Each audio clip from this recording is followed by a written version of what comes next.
নমস্কার ছাত্রছাত্রীরা, তোমাদের সকলকে স্বাগত জানাচ্ছি আবির স্টাডি ক্রিয়েশন 2.0-তে। আজকে এই ভিডিওতে আমরা মাধ্যমিক পরীক্ষার জন্য অত্যন্ত গুরুত্বপূর্ণ অধ্যায় আলোচনা করব। অধ্যায়টি হলো ভারতের অর্থনৈতিক পরিবেশের কৃষি। এই বিষয়টি নিয়ে আমরা আলোচনা করতে চলেছি। এখান থেকে প্রতি বছর প্রচুর ইম্পর্টেন্ট কোশ্চেন পরীক্ষায় এসে থাকে। সেই সব সম্ভাব্য বা যেগুলো আগের বছরে সেগুলো বাদ দিয়ে এই বছর 2027 যেসব কোশ্চেনগুলো আসা ভবিষ্যতে খুব সম্ভাব্য রয়েছে সেইগুলি নিয়ে আলোচনা করব। চলো তোমরা খাতা এবং পেন নিয়ে তাহলে বসে পড়ো এবং লিখে নাও যে কোনগুলো 2027 মাধ্যমিক পরীক্ষায় কৃষির অধ্যায় থেকে আসতে চলেছে। প্রথম প্রশ্ন, ভারতীয় কৃষির প্রধান বৈশিষ্ট্য। ভারতীয় কৃষির প্রধান বৈশিষ্ট্য 1 নম্বর কোশ্চেন। এইটাকে আমরা একটু ছোট্ট করে ডিসকাস যদি করি, মৌসুমি বৃষ্টির ওপর নির্ভর করে প্রধানত কৃষি ও শুষ্ক জমির জন্য হয়, শ্রমিক নির্ভর হয়, অধিকাংশ মানুষের কৃষির সঙ্গে যুক্ত থাকে। 2 নম্বর কোশ্চেন আমরা যদি দেখি, কি খারিফ শস্য, রবি শস্য, জায়িদ শস্য ফসল বলতে কি বোঝো? তাহলে কি কি পাচ্ছি? খারিফ শস্য, রবি শস্য, জায়িদ শস্য বলতে কি বোঝো? 3 নম্বর কোশ্চেন, সবুজ বিপ্লব বলতে কি বোঝো? আচ্ছা, সবুজ বিপ্লবটা কি একটু তোমাদেরকে আমি তার আগে বলে দিই। সবুজ বিপ্লবটা হলো যে সোজা ভাষায় যদি বলে সবুজ বিপ্লব কি, সংজ্ঞাটা 2 নম্বরের।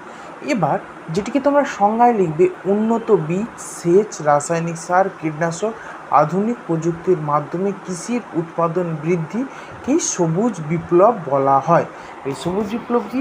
উন্নত বীজ ও সেচ, রাসায়নিক কীটনাশক, আধুনিক প্রযুক্তির মাধ্যমে কৃষির উৎপাদন বৃদ্ধিকে সবুজ বিপ্লব বলা হয়। আচ্ছা, এবার আসবে গুরুত্ব। লেখো গুরুত্বগুলো।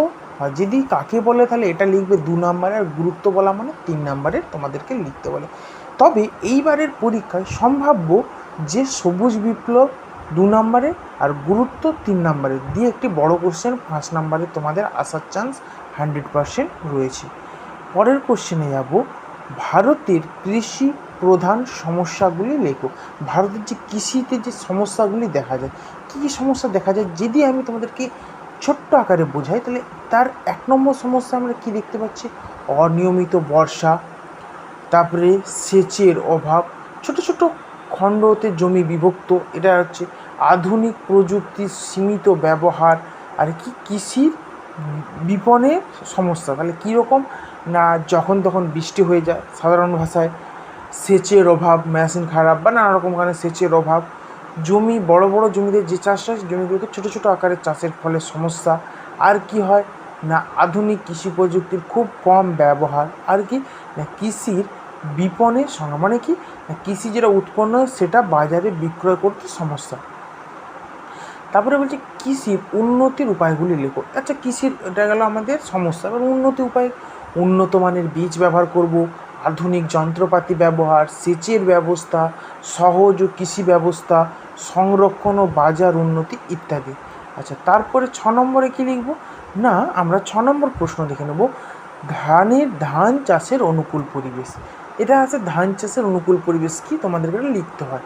ধান চাষ তাপমাত্রা কত থেকে কত লাগে? ধান চাষ করতে 25 থেকে 35 ডিগ্রি সেলসিয়াস তাপমাত্রা লাগে, বৃষ্টিপাত লাগে 100 থেকে 200, উর্বর পলি মাটিতে ভালো ধান চাষ হয়, আর কি না সমভূমিতে ভালো হয় কারণ জলটা যাতে এক সমানে যেতে পারে।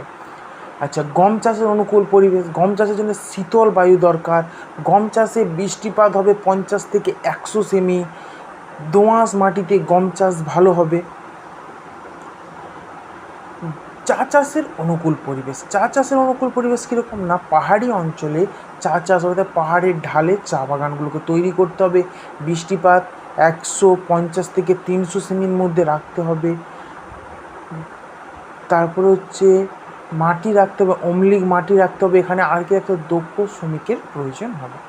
আচ্ছা, তারপরে আসছে প্রশ্ন নম্বর 9, কার্পাস চাষের ও তুলো চাষের অনুকূল পরিবেশ, উষ্ণ জলবায়ু রাখতে হবে, 50 থেকে 100 সেমি বৃষ্টিপাত রাখতে হবে, কৃষি মৃত্তিকা রাখতে হবে ইত্যাদি। 10 নম্বর আমরা কোশ্চেনে আসি না। এবার এইগুলোর মধ্যে আরও যেগুলো ইম্পর্টেন্ট কোশ্চেন তোমাদেরকে বলে দিচ্ছি, যেমন ভারতীয় কৃষির সমস্যা ও সমাধানটি লেখো, এটি তোমাদের আসবে। অথবা সবুজ বিপ্লবের গুরুত্ব, এটি গেল 5 নম্বরের কোশ্চেন। 3 নম্বরের কোশ্চেন আসবে গম, এক এক করে গম চাষের পরিবেশ, ধান চাষের পরিবেশ ও চা চাষের পরিবেশটি সংক্ষেপে বর্ণনা করো। 1 নম্বর করে তোমাদের এটা 3 নম্বরের আসবে। আচ্ছা, এই ছিল তোমাদের আমরা 3টে কোশ্চেন বললাম, এই 3টের মধ্যে অবশ্যই 2টো আসবে। তো বন্ধুরা, আজকে এই 10টি প্রশ্ন ভালোভাবে পড়ে নিলে ভারতীয় কৃষি থেকে তোমাদের বড় অংশ প্রস্তুতি হয়ে যাবে।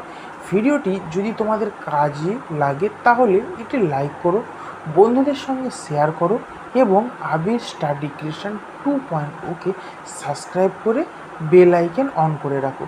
তো আমি আবির স্যার আজ এইখানেই শেষ করছি। ধন্যবাদ। ভালো লাগলে মন দিয়ে পড়াশুনো করো। দেখা হবে পরের ক্লাসে।